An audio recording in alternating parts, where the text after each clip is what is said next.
Ever been totally fooled by what you thought you saw? Like, that shimmering puddle on a hot road that just vanishes when you get close? Oh, yeah, or like a soap bubble, right. Mm-hmm. So beautiful and whole for a second, then pop. Exactly.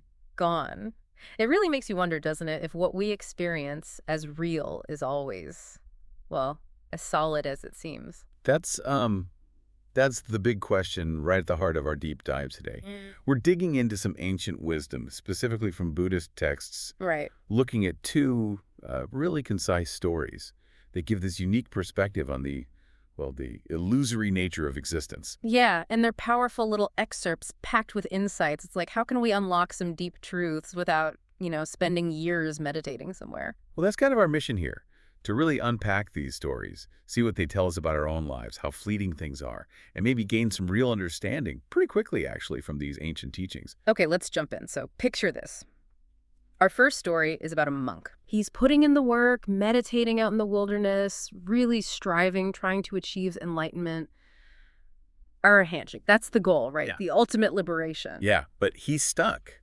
The texts are clear. He's striving with all his might, but just can't quite break through. Been there. Well, maybe not that kind of stuck, but Right. So he decides, okay, time for a new approach. He sets off to find the Buddha, hoping for some, direct guidance, maybe some advice tailored just for him. And it's on this journey heading back to the Buddha that he has this kind of aha moment. He sees a mirage. Shimmering in the heat, yeah. From far off, it looks totally real, like there's water, maybe even land or trees there. Convincing. Totally. But And then what happens? as he gets closer, Mm. nothing. It just dissolves. It was an illusion, just a trick of the light and heat. Mhm. And the key thing is that contrast. Mhm. Looks so real, but get up close. Yeah. Empty. Nothing there. Okay, so that's observation one. Then he keeps going, stops by the Asiravati River, and he sees this big foam bubble forming on the water. Like from the current or something. Exactly. The Yeah. force of the water creates it. But just as quickly as it pops up, poof, it bursts. Dissolves back into the water. Gone. Okay, so now he's got two images, the mirage and the bubble. And this is where it clicks for him. He starts connecting the dots. The foam bubble arises because of the water, because of the conditions, and vanishes when they change. Right. And he thinks, maybe my own existence, maybe everything is just like that, temporary, dependent on things coming together. Constantly arising and Right. ceasing, never fixed. Like the mirage, like the bubble. Wow. Exactly. So he arrives at this profound understanding just by watching these everyday things.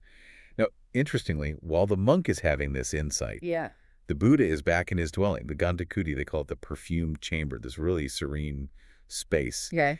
And the Buddha, well, with his awakened awareness, he perceives the monk's breakthrough. He knows what the monk has realized, even from a distance. That's amazing, that connection. It really is. Yeah. And the Buddha then confirms the monk's insight with some really powerful words. He basically says, yes, you've got it. What does he say exactly, roughly? He says, essentially, this body, this self we cling to, it's just like that foam bubble. It's like that mirage. Meaning? Meaning it appears, seems solid for a bit, and then vanishes. Its very nature is impermanence. It's not truly substantial. And then comes a verse, a gatha. Yes, the Buddha delivers this verse to really crystallize the understanding. Okay, let's break that down. The first bit talks about seeing the body as foam-like from a kokeo. What's the deep dive on that? Well, think about foam. It looks like something solid, but it's mostly air, right? Super fragile. Yeah, unstable. Exactly. So the body, made up of elements, always changing, vulnerable. It's like that. It seems substantial, but fundamentally it's weak, temporary, no lasting core. Like a mass of foam, a little breeze could just scatter. Okay. Then the mirage-like nature, Marikaham. We sort of got that already from the monk's experience. Right, it builds on that. Just like the mirage fools you into thinking there's water, our perception of permanence, especially in ourselves and our bodies, can be really deceptive. We think, this is me, solid lasting. But when you look closely, like the monk did with the mirage, you see it's momentary, it's shifting. It lacks that solid, unchanging essence we project onto it. It's deceptive in that way. Got it. Next part. Cutting off Mara's flowery darts. Chatvana Marasa Papufakani. Mara. That sounds kind of like the bad guy. Sort of. Mara represents the forces of temptation, delusion, mortality. Basically everything that keeps us trapped in the cycle of suffering. The flowery darts are like all the tempting distractions, the attachments. Like desire for pleasure, fear of pain. Exactly. The illusion of a permanent self, clinging to things. These darts keep us stuck in the different realms of existence, the world of senses, even subtler realms. Cutting them off means breaking free. Oh. Through the path the Buddha taught, the Noble Eightfold Path, practices like mindfulness, ethical conduct, wisdom. They sever those ties. Yeah. Okay. And the last line. Going to the unseen realm of the king of death. Adasana makuno gachareti. Escaping death. It's about reaching that state of arahantship, enlightenment. An arahant, someone who's fully liberated, goes beyond the cycle of birth and death. So beyond the reach of Mara, the king of death. Precisely. Yeah. They attain nibbana, the deathless state. They're no longer subject to that cycle. Wow. And the story says, right after hearing this verse, the monk gets it. Fully. Yeah. He attains arahantship right then and there.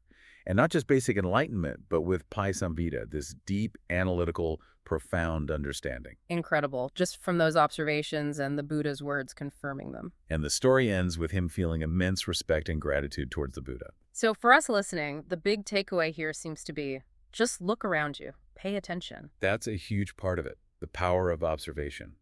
This monk used everyday stuff, heat haze, river foam, to grasp a fundamental truth about reality. No complex philosophy needed initially, just mindful attention. It shows that insight can come from, well, anywhere, if you're looking properly. Exactly. Profound wisdom from direct experience. Okay, really powerful first story. Let's shift gears now. Story number 2. The 30 companions from Pāṭheyya. Sounds like a crowd this time. It is. A group of 30 friends, or companions, from a city called Pāṭheyya.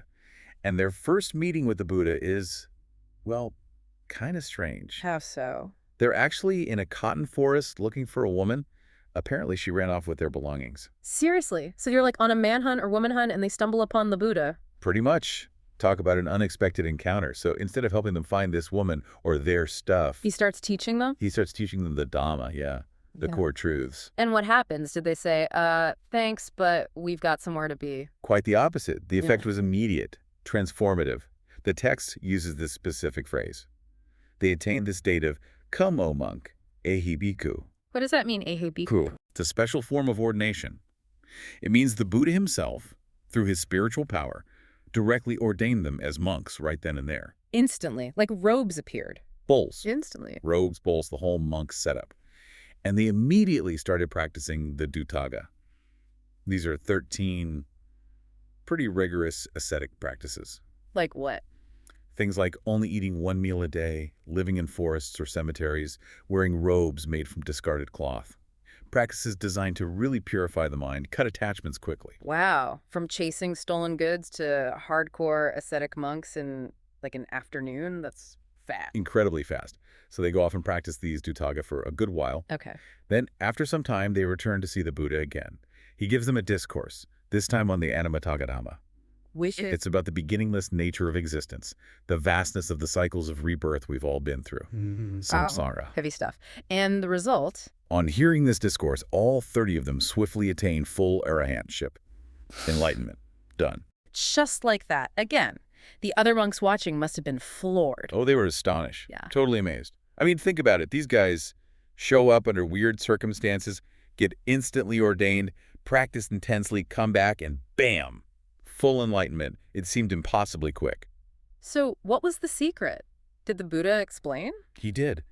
Seeing their amazement, he revealed that this wasn't actually the first time these particular companions had grasped wisdom quickly. Ah, there's a backstory. There's a past life story, yes. A Jetaka tale called the Tundila Jetaka. And in that past life, well, you're not going to believe this. Try me. These 30 companions were somewhat mischievous guys back then, too.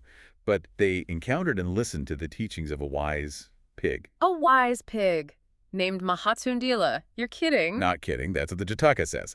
Now, the pig part is maybe symbolic, representing wisdom found in unexpected places, but the point is... They listened to this wise source even back then. Exactly. And even in that past life, despite being kind of playful or maybe rough around the edges, they quickly understood the Dhamma taught by Mahatundila, and they adopted the 5 precepts, the basic ethical code right then. So their super fast enlightenment now wasn't just random luck. Not at all. It was the result of that previous positive connection, that upanasaya, the accumulated positive influence, the groundwork laid in that past life from encountering wisdom. The seeds were already planted. It's like they had a spiritual head start they didn't even know about. You could say that. And this whole explanation then leads to another verse from the Buddha. Okay, hit me with the wisdom of the second verse. This one uses a really great analogy. It says, just as your tongue instantly recognizes the taste of a delicious soup, Soup. Okay, I'm with you. a wise person, someone with potential for wisdom, who associates with another wise person, even for just a moment, quickly understands the Dhamma. That's crystal clear. So being around wisdom makes you absorb it faster, like tasting soup. That's the idea. The commentary clarifies it involves, learning the teachings, asking good questions, practicing diligently. But that initial contact, that association with a wise individual is the catalyst. It kickstarts the process. Exactly. Wisdom recognizes wisdom, and it's absorbed quickly when you're close to the source, like a flavor hitting your tongue. Makes sense. And did this teaching have a ripple effect too, like the first one? It did. The text mentions that after the Buddha explained all this and delivered the verse, many other monks in the assembly also attained arahantship. Wow. So witnessing this story, understanding the power of past positive actions and association with the wise helped them break through too. It seems so. It highlights the inspirational effect of seeing rapid progress and understanding the conditions that allow for it. So the takeaway from story number 2 is hang out with smart, wise people. That's definitely a big part of it. The incredible value of connecting with wisdom, even briefly, and also the power of past positive actions, how they create this potential, this upanasaya, for rapid growth later on. And it's encouraging, right? That seemingly ordinary folks, guys chasing stolen goods, mischievous past life dudes, can grasp deep truths quickly if the conditions align. Absolutely. So what's really fascinating when you put these two stories side by side is that they both point to this potential for really rapid spiritual insight, rapid awakening, but they show different paths to it. Right. Story 1, the lone monk, finding insight through his own intense observation of nature, the mirage, the bubble, very internal, very focused. And story 2, the group, finding insight through association with wisdom, the Buddha now, the wise pig back then, and benefiting from that past positive karma, that stored potential. More relational, more about influence. But the end result, the core understanding, seems similar. Exactly. The common thread is understanding the true nature of reality, that impermanence we talked about.